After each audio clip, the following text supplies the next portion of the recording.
I'll be speaking on the management of relapsed refractory ALL and the role of the immune therapy. So I will cover during my talk blinatumomab, inotuzumab, as well as CAR T cells. CAR T cells, great innovation. I know blina are new added to the salvage therapy, and we're testing them up front as well. Historically, you've heard Dr. Fakih showing the data on first relapses. Here the outcome. Once you relapse, you do very poorly, regardless of what they give you. If they give you transplant, you're lucky 7% survival. That's what we have so far till 3 years ago, or a couple of years ago.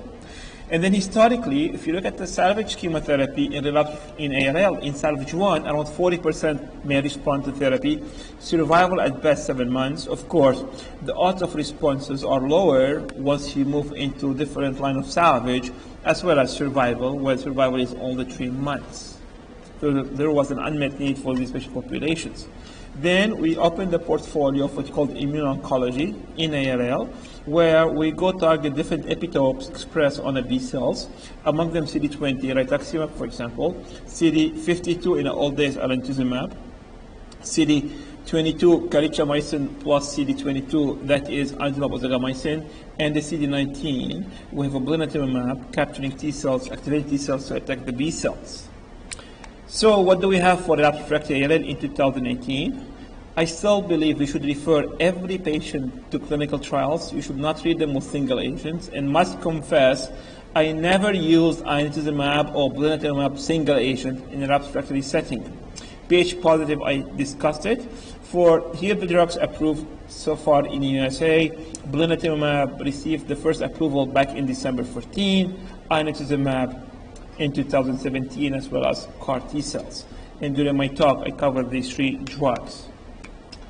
So here a cartoon showing you blinatumomab. I call it serial killer. Essentially, it's an antibody with 2 arms attaching CD3 on T cells, activating T cells, and attaching CD19 on B cells, and causing T cells cytotoxicities, killing all B cells one at a time. The drug was first explored in MRD setting in Europe. Then the FDA said, I don't treat MRD, I don't acknowledge what MRD is. Then Amgen moved into a pilot trial that led to the approval of the drug. But then there was a randomized trial called Tower trial, where patients Philadelphia negative, salvage 1 or beyond, were randomized in a 2-to-1 to either receiving blinatumomab or a dealer choice standard of care chemotherapy, mainly FLAG-IDA high-dose RSC-based regimen. 2-to-1, primary point was overall survival. Now, for patients who responded to blina, anytime they have a donor, they go for transplant. If you don't go for transplant, you're allowed to get to blina as a maintenance strategy down the road, 1 cycle every 2 months of treatment. The study was closed prematurely because the primary endpoint was met and there was a survival benefit. Here at the summary of the results, we have a higher response rate, 44% compared to 25%. And among responders, we had a higher MRD negativity at 10 to minus 4, 76% versus 48%. And we have a survival benefit of 7 months compared to 4 months. Quarter of these patients did get transplantation post-blina. Here the response rate, overall 45% compared to 30% in the standard of care arm. And among responders, we had a higher MRD negativity as highlighted in the table I showed you. No, survival, 7.7 to 4 months. Survival at 2 years is 20%, although this follow-up is still short and the study was closed, and therefore there's no further data will be reported, although they're trying to go back and check survival for these patients. I had a question that, well, for these 3 months benefit, is it worth it? And then what happens to these patients down the road because the curve do cross subsequently? Well, let's look at the outcome by salvage 1 versus salvage 2 and beyond. And here, the manuscript is almost ready for publication, where patient will look at the salvage 1 and 2, and you have a patient who received the blina in salvage 1, had a survival of 11.5 months compared to 5 months for those who received standard of care. The advantage is still observed in salvage 2, but not to the same extent as salvage 1. And therefore, if you want to use this drug in your practice, I will definitely consider using the drug in a first salvage rather than waiting for multiple salvage because of the benefit obtained in salvage 1. And the second question you will face is, Well, look at the data for the MMRD as well. Early use the drug, better aid the outcome. The question is, well, if I use a blinatumomab and have CAR T cells subsequently available to me, will I lose my CD19 expression, and therefore CAR T cells will not be an option to be offered? We look at our own data as well as maxed out data in Germany, and we published together, and we showed that it does not matter. In fact, 92% maintain their CD19 expression post-blina failure, and therefore receiving blina does not exclude your patient from receiving subsequent CAR T cells. Again, I do not use this drug as single agents. At MD Anderson, we use a sequential approach in combination, where we start with hyper-CVD, low-dose chemotherapy given for 4 days, and then blina thereafter. And we can add methotrexate to the chemotherapy, to the blinatumomab. This strategy will allow me to, first of all, debulk my patients and therefore reduce the rate of what we call cytokine release syndrome, and hopefully optimize my efficacy down the road. Inotuzumab is an anti-CD22 plus calicheamycin. It's a cartoon here. It's bind to CD22. When it's bound, it's internalized. The calicheamycin is free, double DNA breaks, and death of the cells. So the drug was approved based on a randomized trial called INNOVATE trial, where patients who are salvage 1 and 2 only were randomized to either inotuzumab or standard of care. Inotuzumab was given on a weekly basis, 1.8 for cycle 1 and then 1.5 for subsequent courses. Primary endpoint was double response rate and overall survival. There was an improvement in a response rate, 80% versus 30%, and among responders, higher MRD negativity compared to patients who responded to standard of care of chemotherapy. Median survival, 7.7 months. So the standard of care arm here performed way better than what you expect, 6.2, possibly due to the fact that patients who failed TKIs only were eligible, and they get flag IDA, they can go into remission, and therefore that may have narrowed the survival benefit, and the survival is 6.2 months for the standard of care arm.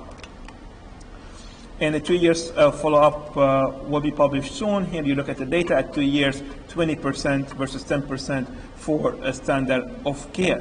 One thing we learned from this experience is what we call the area under the curve, not the median, the mean, the number of years gained, and that is in favor of inotuzumab compared to standard of care. If you look at the outcome by salvage 1 and 2 and MRD negativity, the best outcome is seen in patients who receive the drug in salvage 1 and achieve an MRD negativity with a survival at 2 years of 40%. That is contrasting with the data from transplant historical, where the survival at the long run is only 7%. So the concept of relapsing ALL, they have a poor outcome and they'll die, that is not anymore holding true, because in a relapse setting, there's a path to cure these patients. One of the side effects encountered with the drug is veno-occlusive disease, mainly seen in patients who are 55, 60 years and older, and who had a dual transplantation, for transplant in first remission, transplant in second remission, as well as dual alkylators as conditioning regimen. Therefore, today, in order to decrease the rate of VODs, we're using a lower dose of inotuzumab, distal transplant, and then avoid double alkylators in a regimen.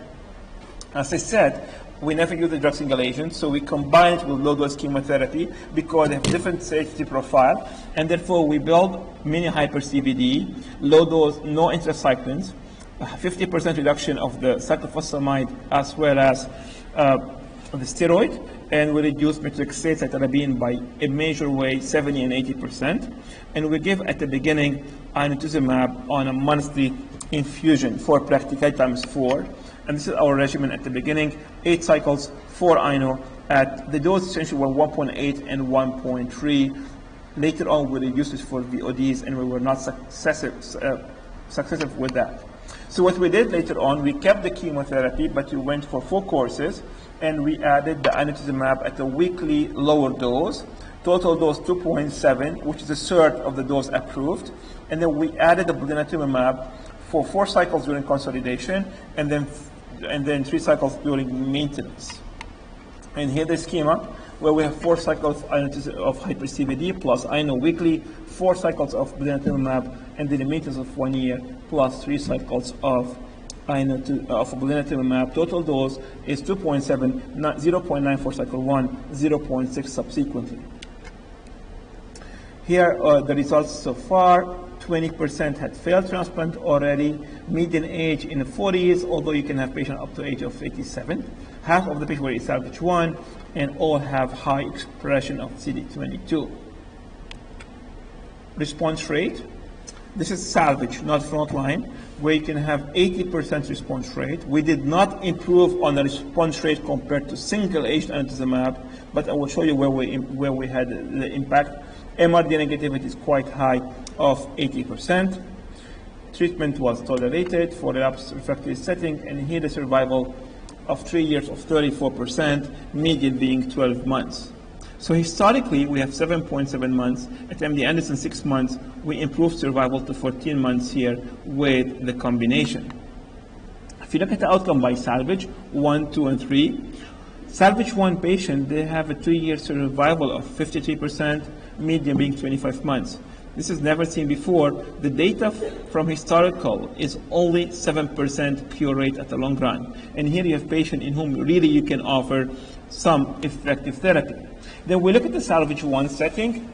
We have an objective response rate of 92%, which is what you can expect to obtain in a frontline setting, high MRD negativity, highly tolerable regimen.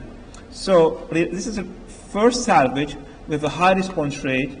And then if you look at the salvage 1 patient who had a remission, for example, for a year and longer, 100% went back into a remission by using this regimen of combination of inoblina and low-dose chemotherapy.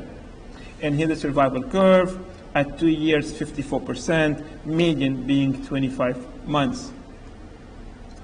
Now then what we did the propensity score matching where we compared to chemotherapy, standard chemotherapy in salvage 1. And clearly the green curve is favoring the combination of inotuzumab, low-dose chemotherapy, and blinatumomab. And then we compared as well to single-agent inotuzumab alone. You have an improvement in outcome, and we're almost doubling survival. So this is why at MD Anderson, with these expensive drugs, we do not use them in a multiple relapses. We combine them with low-dose chemotherapy because then it's worth it. It's really effective in this setting. Now, ask about transplantation. Will that matter? We know that MRD is important in the front line. In the relapse setting, we look into the MRD impact by multi-parameter flow. MRD negative is better. All the numbers are small for p-value significant. However, if you look at the MRD in salvage 1, it matters. In salvage 2, it doesn't. And furthermore, if you want to go for transplant, outcome is only good if you transplant in second remission, MRD negative status, where you can have the blue curve, the solid blue plateauing, compared to other scenarios where the MRD positive or second salvage, where transplant will not be needed. So going for a blina and transplant in a second, third salvage is a waste of money because you cannot get the survival, decent survival. CAR T cells, I'm not a CAR T cells expert, but it's a great innovation. Here a cartoon highlighting the CAR T cells, essentially taking T cells from the patient. You can use the T cells with the virus that leads to expression of the receptor of the CD19, plus signaling for activation of and production of the T cells, fixing the B cells on CD19, cytotoxicities, and death of the cells. Now, since then, there were several trials, and you've heard at the last ASH meeting the update from Steve Graff from the Eliana trial that led to the approval of the Kymriah for pediatric ALL. Essentially, 107 patients screened, only 92 patients enrolled, 72 infused. What you see when you look at the data with the CAR T cell, they report only on evaluable patients. But if you take the intent to treat, you have a lower response rate, and you have a survival of 19 months for patients who are doing well, but that is among all the evaluable patients up to age of 25. In adult ALL, there was a paper published by J. Park in New England last year, almost last year, was in January of last year. Essentially, they took patients who are adult ALL, they received the Juno CARs, and they divide these patients into two groups. Those with what we call minimal disease burden, where they have 5% or less blasts in the marrow, which is MRD patients, and the high tumor burden patients with high blast or extramedullary disease. they give them the CAR T cells. If you look at the outcome for patients with a high tumor burden, the median survival is only 12.4 months.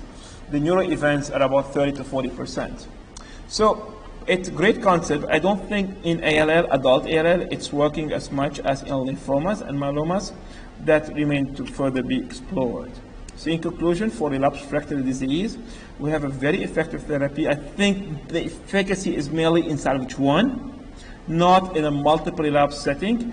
I use a blina or INO in combination with chemotherapy in salvage 1 with or without transplantation. In salvage 1, we had the best outcome. Adverse events are better controlled by using the debulking strategy before blina, so you can reduce the tumor burden, and by using weekly lower dose of INO, we can avoid VODs, and these combinations are being tested today in a frontline setting as well. What are the issues today with antibodies? Blina is 4 weeks infusion. That is cumbersome. We're working with Amgen and others to have what they call the long half-life bite. We can give it on a weekly infusion. Anituzumab with calicheamicin, it's a VOD problem. So new monoclonals are needed, extended half-life of BiTE, and maybe other targets like CD123 approved yesterday for BPCN by the FDA. So the future of ALL therapy may be a cocktail of antibodies. However, we need to have a lower price of the drugs, much less chemotherapy, venetoclax, and new drugs to be explored. Thank you very much for your attention, and I'm happy to take any questions.